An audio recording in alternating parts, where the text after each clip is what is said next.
Self breast examination ఎందుకు suggest చేస్తామంటే, self breast ఎగ్జామినేషన్లో they will be aware of their own breast.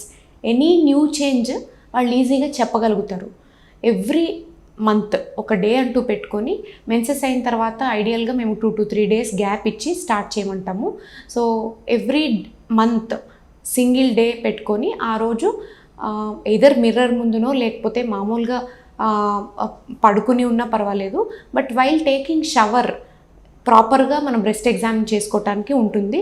So ఏంటంటే మనం ఫింగర్ వేళ్లతోని టచ్ చేస్తూ సర్క్యులర్ ఫ్యాషన్లో మూవ్ చేస్తూ ఫింగర్స్ని రొమ్ము అన్ని ప్రాంతాల్లోనూ చూసుకుంటూ ఏమైనా గడ్డలు ఏమైనా ఉన్నాయా, చనుమొని నొక్కినప్పుడు ఏమైనా నీరు కారుతుందా, లేకపోతే చీము లాంటిది ఏమైనా కారుతుందా, అండ్ చంకల్లో ఏమైనా గడ్డలు ఉన్నాయా, స్కిన్ మనకి బ్రెస్ట్ రొమ్ము పైన ఉండే స్కిన్ ఏమైనా మార్పు చెందుతుందా, ఇవన్నీ కూడా డీటెయిల్డ్గా గమనించుకుంటే అది వాళ్ళకి ఏదైనా తొందరగా మార్పు వచ్చినా కూడా వెంటనే అర్థమవుతుంది.